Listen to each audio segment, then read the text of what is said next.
friend Victor called me up about another development on a recent car project we had.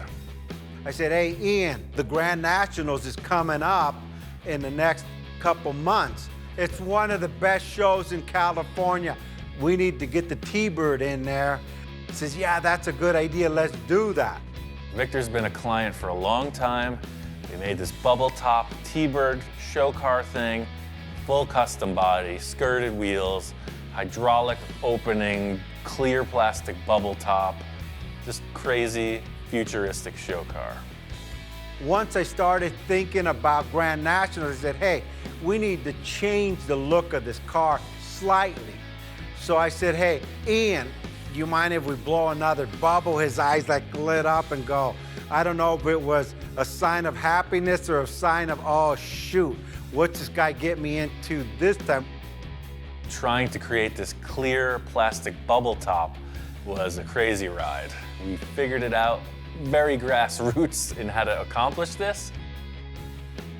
Had a couple failures, a lot of research and development.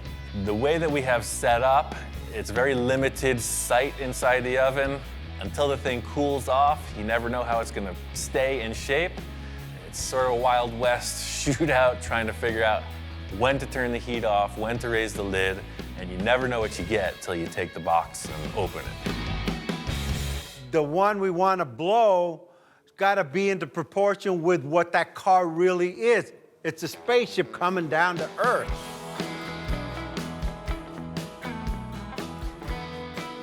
This is Victor's mode of operation.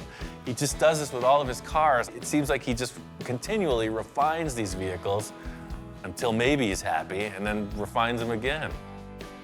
I know the car's gonna get a lot of attention because it's unusual. They're gonna go, why would this man do this to this car? And I just say, hey, well, Ian told me to do it. I'm really excited to get this thing to the level where he wants to show it, and hey, what's not to like about an awesome car show? I get over to Victor's, and he's got the whole T-Bird torn apart.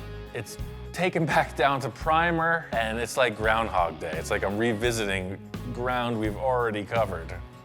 Just like all my projects, I'm my worst critic. I mean, everyone thinks it's done, and I'll say it's done, but in my mind, what if? So there was a lot of what ifs on this car. My idea was lower in the front, bigger bubbles in the back. We got the classic setup. We got the barbecue grills, we got the wooden buck, and we got the box set up, just like we did the other bubbles. We're gonna blow one more bubble and try to refine it just a bit more. Practice leads to perfection. So we kind of revisited all our issues with the earlier model and stepped it up big time. Way more structure, new wood, stainless steel. Victor's bringing in his backhoe this time. You can see his game is in serious mode. None of these flimsy contraptions to lift the unit, full hydraulic power, it's on. At this point, all the preparation is prepared. Nothing to it but to do it. Light this thing and let's get it on. It's really hard to compare this to anything else. It really is more a leap of faith than any other contrived recipe. I know the scenario that goes on. You heat the plastic up and you get a shape, but none of them have come out the same, so I don't know how to dial this process in. I just know we get some kind of result every time. All right, everything's on low, box is shut. Victor's the main cheerleader in this event. He's convinced that it's gonna happen, but I'm trying to come up with a defined result. That's the real challenge. Are we ready to fire her up or what? And I said, well, let's go for it. And go, go, go, go, go. And he says, slow down. I said, no, Ian, we already know how you've already done 3 or 4. This one should go easy. Well, we got kind of a weird issue. Look how wrinkled up it's getting. You know, we rebuilt all this and insulated it so good. It's on low, and we're already at target temperature after 15 minutes. He's got his little heat measuring mechanism or device, you know, going all around. He goes, oh man, this thing's heating up too fast. This is where the alarm bells start to go off. When you change one thing, you change everything. We refined the whole unit, and now all the calibration is off. We're at 330. Sides though, where we really want it to come up, are only at 320. So the center of it's definitely hot, but the sides aren't. Well, we're not getting consistent heat. The back is 20 degrees cooler than the front. We're just having inconsistent heating issues here. You know, one minute I feel like we're winning, the next minute we're failing. I'm adjusting the grills. I'm trying to adapt to the current conditions. Bottom line is the plastic is heated up. We gotta do it right now. We got one last shot at this, so it has to be right. It seems to be doing what we want. All we gotta do now is pull it out and see. Oh!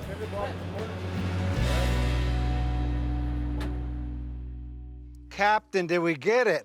We maximized our potential. Just leaving it up here for a few. I'm gonna let this thing cool down. It's good. It just, the top bubble needs to go in just a little. You want it to be a little bit smaller? Yeah, a little bit smaller on the top bubble. Everything looks good.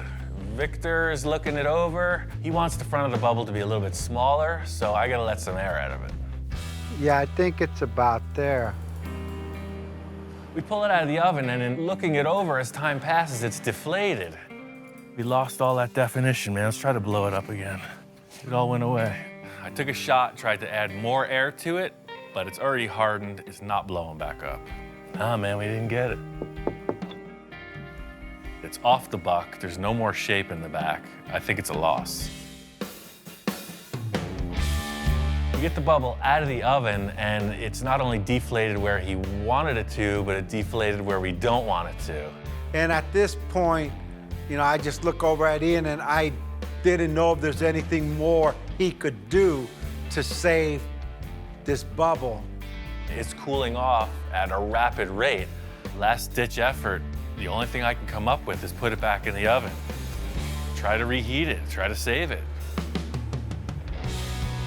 Ian said, turn the barbecue grills back on. We're gonna reheat this thing and inflate it again. I know this is our last try at this. It's our last sheet of acrylic. I'm not giving up. We gotta get this.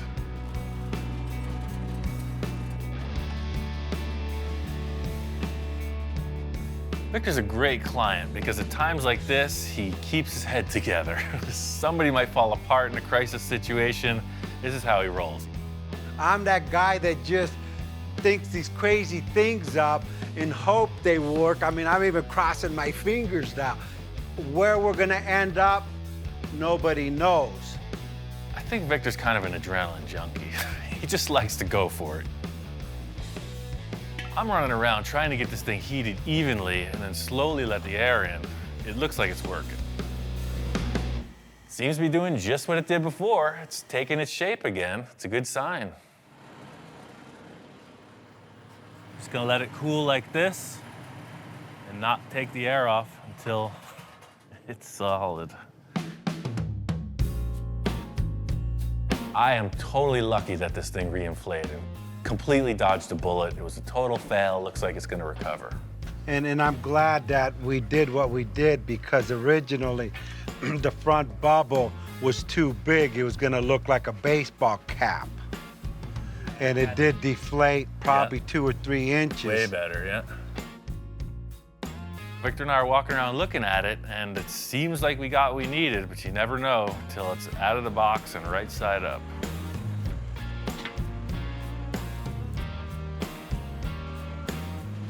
Victor's got his measuring tape, getting all science on it. I'm not gonna be convinced till we see it on the car. It's like, what the hell is that? Hey, it's some kind of cocoon alien being coming down to Earth to visit Trump. Just like with the setup, there's a lot of tear down. Now let the thing cool, unbolt it, unscrew it from the backboard, trim it out before you could even see it in place. This is it. It's our last chance. It's this or nothing.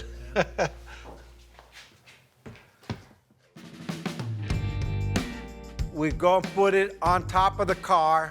No one says nothing. It's like I didn't want to look at him. He didn't want to look at me. This is a really crazy shape. Bringing it in next to the car, checking it out, it's definitely wild.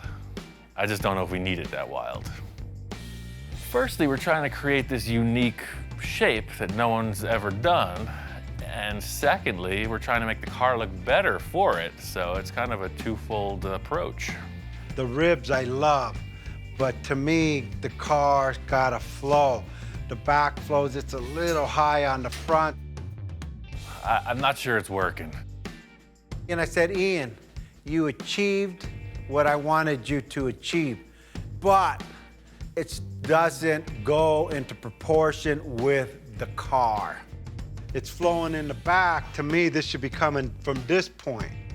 Just because Ian wanted a bubble and a bubble and a bubble and a bubble. I couldn't live without it. He gave me all these bubbles, and I'm like, no, I don't know. I have one too many bubbles.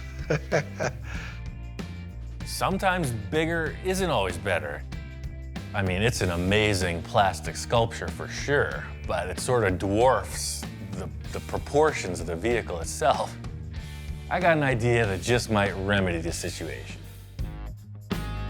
Looking at this latest bubble on the T-Bird, I'm not sure it's working. I got an idea that just might remedy the situation. Whenever he says he has an idea, I don't know what to expect, but I almost know it's a solution. Sometimes you gotta take things to the extreme to realize it may not be better. The whole grass is greener on the other side scenario sometimes doesn't stand up. Got me thinking about one of the earlier ones we made. The second bubble we blew was actually really nice. It was almost like a chop top. It was pretty low, super streamlined, just a perfect shape. Ian said, hey, remember the second bubble we did like a while back? I said, yeah. And luckily, I don't want to say hoarder, but I don't get rid of nada. I told Victor about my idea to use that bubble, and he ran with it. Now that we got this old bubble, it has a different flavor. Now it even goes more into the spaceship looking kind of deal. So I'm thinking, hey, I'm gonna redo the paint. I called my airbrush guy, you know, the wrap guy. I'm gonna change this thing all up. Victor had some really cool paint ideas, and that just set it off. I'm really looking forward to taking this thing to the Roadster Show, just to show off the design that we did on this car, just out of this world.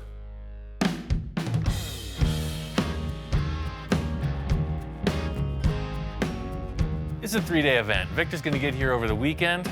I wanted to get here right off the bat. As soon as the doors open, before it gets too crowded, I wanted to check this car out.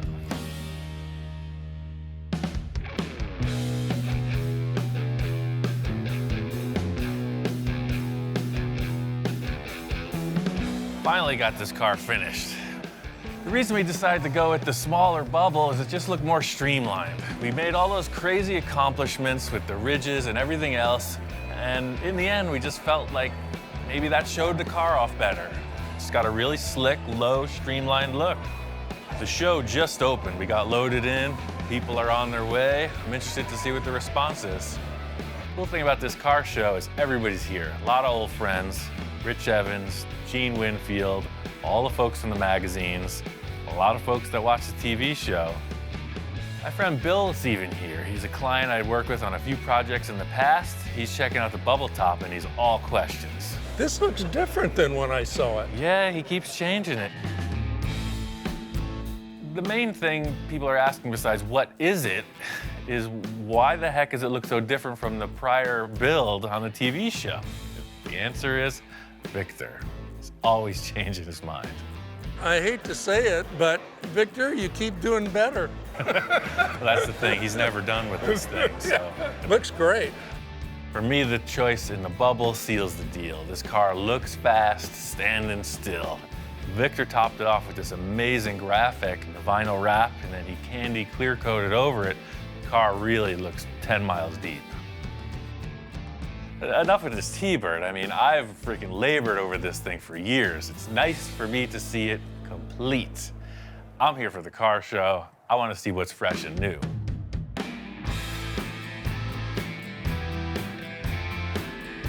There's Every different style of car here, the one thing in common is that they're all super refined. This is a top-notch event. Gotta check out the lowriders. This is where it's happening. I'm just always fascinated with the paint jobs on these cars. The hours they just spend on a paint job, it's like it takes as long to build a car as it does to paint it. Look how the pinstriping just freaking lights up on this. It's out of control.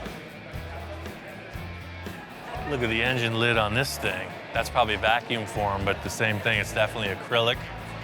Early blown VW engine. That's freaking epic. It's like a bubble top for the engine. There's tons of 50s cars here. You know, that's when the scene was really in its heyday. So the Tri-5 Chevy exhibit is in this building, and you can see they got them dialed in. In a room full of Tri-5 Chevys, guess which one I'm looking at? Oh yes, this is my pick.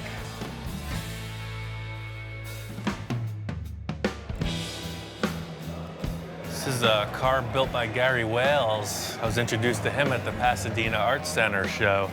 If you don't know his name, look it up. He's incredible. He should have a show, not me.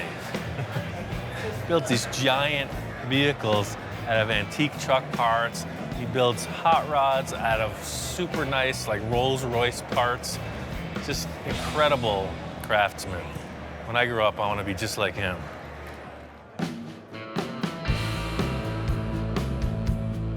The Amber Award is not a color, it is an acronym. America's Most Beautiful Roadster. That's what the Amber stands for. And it's like the world-class, best of the best, most beautiful roadster.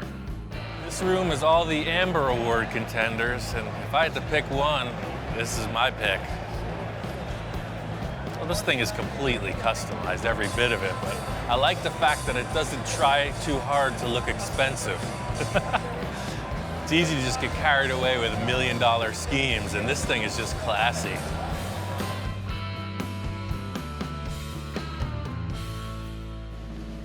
This is what we need more of. Walking around the show, I mean, there's a lot of nice stuff. It's also pretty predictable. I walk up on this one thing and I don't even know how to react. I've never seen anything like it. Whoever built this car is my hero. It's got a bar, it's got a telephone, it's got a chauffeur seat. This is the epitome of pimp styling. This makes me want to dress in a white tuxedo and entertain the ladies. What were they thinking? I need to know what they were thinking when they made this. This is one of those crazy 1960s concept cars. This is from the World of Wheels car show circuit, so it was really just like crazy stuff to get people in the door. So you see this thing on a poster and everybody wants to go to the show. The company that's doing all these restorations is Galpin Autosports. They have a whole showroom. It's like a giant museum of awesomeness. This is the ugliest car Ed Roth ever built. It's the Orbitron. From concept to completion, it changed somewhere, and now it's iconic, fully restored, kind of the missing link in the Roth series. This show is off the hook, top-notch stuff. Pink Panther car made my day. My job is done here. Victor told me to meet him at the shop. He's driving it. And seeing this car in the sunlight, it freaking pops. This thing looks even better in the sun, man. Wow. You don't get it in the building, you know? The freaking thing lights up. It runs pretty good too. I almost got in 3 accidents coming home. I knew I shouldn't have drove it. Check it out. Here's our placing. He said you won an award. Wow. Yeah, we won. First place. And hand-built customs. There's a lot of competition in that room. Like crazy. There was a lot of high-end cars there, so I mean, to even place would have been an honor. First place is kind of like, wow. What else was in that class? Well, we were in the honor of Mr. Gene Winfield. True fact of the matter is Gene wins either way. He's the guy that showed me how to do the bubble top, so he takes some pride away from this whole thing too, because it's like, you know, kind of took me under his wing, showed me how it's done. and it's a great car as a result. Hey, I mean, you deserve that, the effort. I mean, you built this thing, what? 4 times. 4 times, well, let me see, 1, 2, yeah, only 4 times. Right. I really am breathing a sigh of relief for Victor because this is like his payoff. You know, he's all about showing his work. Finally, we get some kind of end to this quest, and he gets a trophy out of it. Thanks for all that help, man. Look at what It's freaking great. we did. You building it, place. me with a little bit of input. Yeah, the thing you have is the tenacity, man. You just keep freaking doing it, you know? When I'm done with a car, I walk away from it. You just keep hammering it on this thing. Now that the car's outside, standing back and looking at it, this top was the right call. That's the thing, it didn't need all those ridges, man. This side profile with the way the windshield area comes in and then it flows right out the back. This is the right call, man. She looks like she's going at a standstill. And these stainless trims, this is the call. That seals the deal that there was never any doors on the car, man. Looks great. Hopefully we don't see this car a different color tomorrow. Not for at least 6 months, I promise you. That's the big thing about car shows. You get all charged up. You see everybody throwing their ideas out on display, and it just gets me thinking about the next project. I want to get something going to top everything we've done ever for the next stuff. I mean, this car is pretty far out there, man. How are we going to top it? Well, Ian, we got this far. You won first play. All the little stuff we changed on it through its evolution. Now what?